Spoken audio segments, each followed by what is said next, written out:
नमस्कार दोस्तों, स्वागत है आपका प्रभु की माया चैनल में। आज हम आपके लिए लेकर आए हैं पवित्र सावन सोमवार व्रत की कथा, जो भक्तों की सभी इच्छाएं पूर्ण करती है। इस वर्ष 22 जुलाई 2024 सोमवार से भोलेनाथ की आराधना का पर्व सावन श्रावण मास का शुभारंभ हो गया है। शास्त्रों में लिखा है कि जो स्त्री पुरुष सोमवार का विधिवत व्रत करके व्रत कथा सुनते हैं, उनकी सभी इच्छाएं पूरी होती हैं।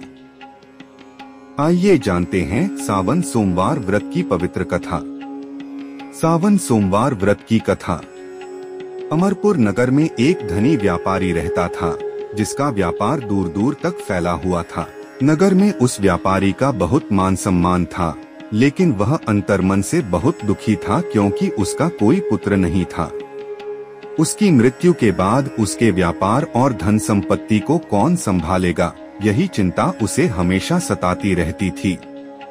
पुत्र प्राप्ति की इच्छा से वह व्यापारी प्रति सोमवार भगवान शिव की व्रत पूजा किया करता था। सायंकाल को वह शिव मंदिर में जाकर भगवान शिव के सामने घी का दीपक जलाता था। उसकी भक्ति देखकर एक दिन पार्वती जी ने भगवान शिव से कहा, हे प्राणनाथ, यह व्यापारी आपका सच्चा भक्त है। कितने दिनों से यह सोमवार का व्रत और पूजा नियमित कर रहा है। भगवान, आप इस व्यापारी की मनोकामना अवश्य पूर्ण करें। भगवान शिव ने मुस्कुराकर कहा, हे पार्वती, इस संसार में सबको उसके कर्म के अनुसार फल की प्राप्ति होती है। पार्वती जी ने आग्रह करते हुए कहा, नहीं प्राणनाथ, आपको इस व्यापारी की इच्छा पूरी करनी ही पड़ेगी। पार्वती जी का आग्रह देखकर भगवान शिव ने कहा, तुम्हारे आग्रह पर मैं इस व्यापारी को पुत्र प्राप्ति का वरदान देता हूँ, लेकिन इसका पुत्र 16 वर्ष से अधिक जीवित नहीं रहेगा। उसी रात भगवान शिव ने स्वप्न में उस व्यापारी को दर्शन देकर पुत्र प्राप्ति का वरदान दिया और उसके पुत्र के 16 वर्ष तक जीवित रहने की बात भी बताई। व्यापारी को खुशी तो हुई, लेकिन पुत्र की अल्पायु की चिंता ने उस खुशी को नष्ट कर दिया। व्यापारी पहले की तरह सोमवार का विधिवत व्रत करता रहा। कुछ महीने पश्चात उसके घर एक अति सुंदर पुत्र उत्पन्न हुआ। पुत्र जन्म से व्यापारी के घर में खुशियां भर गईं। उस पुत्र का नाम अमर रखा गया। जब अमर 12 वर्ष का हुआ तो उसे शिक्षा के लिए वाराणसी भेजने का निश्चय हुआ। व्यापारी ने अमर के मामा दीपचंद को बुलाया और कहा कि अमर को शिक्षा प्राप्त करने के लिए वाराणसी छोड़ आओ। अमर अपने मामा के साथ शिक्षा प्राप्त करने के लिए चल दिया। रास्ते में जहाँ भी अमर और दीपचंद रात्रि विश्राम के लिए ठहरते, वहीं यज्ञ करते और ब्राह्मणों को भोजन कराते थे। लंबी यात्रा के बाद वे एक नगर में पहुँचे, जहाँ राजा की कन्या के विवाह की खुशी में पूरा नगर सजाया गया था। वर का पिता अपने बेटे के एक आंख से काने होने के कारण चिंतित था। उसने अमर को देखा और सोचा कि क्यों न इस लड़के को दूल्हा बनाकर राजकुमारी से विवाह करा दूं।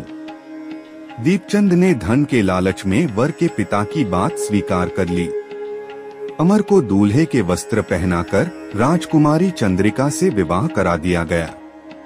राजा ने बहुत सा धन देकर राजकुमारी को विदा किया। अमर ने राजकुमारी की ओढ़नी पर लिखा कि वह वाराणसी में शिक्षा प्राप्त करने जा रहा है और राजकुमारी को काने लड़के के साथ जाना पड़ेगा। राजकुमारी ने यह पढ़कर काने लड़के के साथ जाने से इनकार कर दिया। उधर अमर और दीपचंद वाराणसी पहुँचे। अमर ने गुरुकुल में पढ़ना शुरू कर दिया। जब अमर की आयु 16 वर्ष पूरी हुई, उसने एक यज्ञ किया। यज्ञ की समाप्ति पर ब्राह्मणों को भोजन कराया और खूब अन्न वस्त्र दान किए। रात को अमर सो गया और शिव के वरदान के अनुसार शयनावस्था में ही उसकी मृत्यु हो गई। सूर्योदय पर मामा दीपचंद ने अमर को मृत देखकर रोने पीटने लगा। मामा के रोने के स्वर भगवान शिव और माता पार्वती ने सुने। पार्वती जी ने भगवान से कहा, प्राणनाथ, मुझे इसके रोने के स्वर सहन नहीं हो रहे हैं, आप इसके कष्ट दूर करें। भगवान शिव ने अदृश्य रूप में आकर अमर को देखा और बोले, पार्वती, यह उसी व्यापारी का पुत्र है, इसकी आयु पूरी हो गई। पार्वती जी के आग्रह पर भगवान शिव ने अमर को जीवित कर दिया। अमर शिक्षा समाप्त कर मामा के साथ अपने नगर की ओर चला। वे उसी नगर में पहुँचे जहां अमर का विवाह हुआ था। राजा ने अमर को पहचान लिया और महल में ले गया। कुछ दिन बाद राजा ने बहुत सा धन वस्त्र देकर राजकुमारी के साथ विदा किया। अमर के लौटने की सूचना से व्यापारी और उसकी पत्नी बहुत प्रसन्न हुए।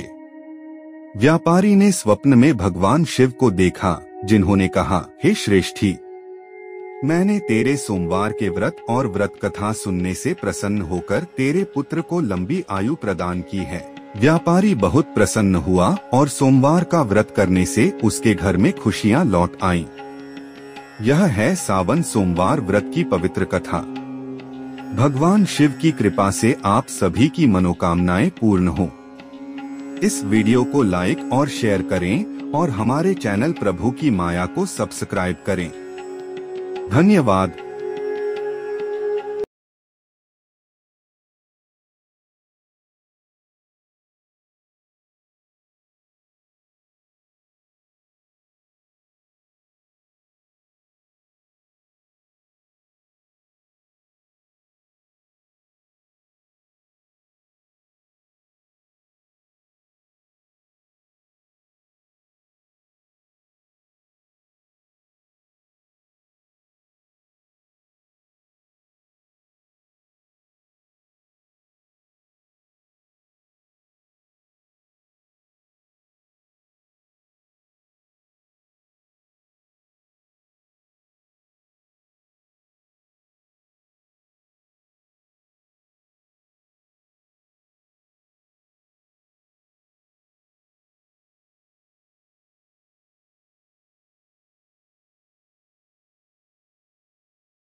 उधर अमर और दीपचंद वाराणसी पहुंचे। अमर ने गुरुकुल में पढ़ना शुरू कर दिया। जब अमर की आयु 16 वर्ष पूरी हुई, उसने एक यज्ञ किया। यज्ञ की समाप्ति पर ब्राह्मणों को भोजन कराया और खूब अन्न वस्त्र दान किए। रात को अमर सो गया और शिव के वरदान के अनुसार शयनावस्था में ही उसकी मृत्यु हो गई। सूर्योदय पर मामा दीपचंद ने अमर को मृत देखकर रोने पीटने लगा। मामा के रोने के स्वर भगवान शिव और माता पार्वती ने सुने। पार्वती जी ने भगवान से कहा, प्राणनाथ, मुझे इसके रोने के स्वर सहन नहीं हो रहे हैं, आप इसके कष्ट दूर करें। भगवान शिव ने अदृश्य रूप में आकर अमर को देखा और बोले, पार्वती, यह उसी व्यापारी का पुत्र है, इसकी आयु पूरी हो गई। पार्वती जी के आग्रह पर भगवान शिव ने अमर को जीवित कर दिया। अमर शिक्षा समाप्त कर मामा के साथ अपने नगर की ओर चला। वे उसी नगर में पहुंचे जहां अमर का विवाह हुआ था। राजा ने अमर को पहचान लिया और महल में ले गया। कुछ दिन बाद राजा ने बहुत सा धन वस्त्र देकर राजकुमारी के साथ विदा किया। अमर के लौटने की सूचना से व्यापारी और उसकी पत्नी बहुत प्रसन्न हुए। व्यापारी ने स्वप्न में भगवान शिव को देखा, जिन्होंने कहा, हे श्रेष्ठी, मैंने तेरे सोमवार के व्रत और व्रत कथा सुनने से प्रसन्न होकर तेरे पुत्र को लंबी आयु प्रदान की है। व्यापारी बहुत प्रसन्न हुआ और सोमवार का व्रत करने से उसके घर में खुशियां लौट आईं। यह है सावन सोमवार व्रत की पवित्र कथा। भगवान शिव की कृपा से आप सभी की मनोकामनाएं पूर्ण हों। इस वीडियो को लाइक और शेयर करें और हमारे चैनल प्रभु की माया को सब्सक्राइब करें। धन्यवाद।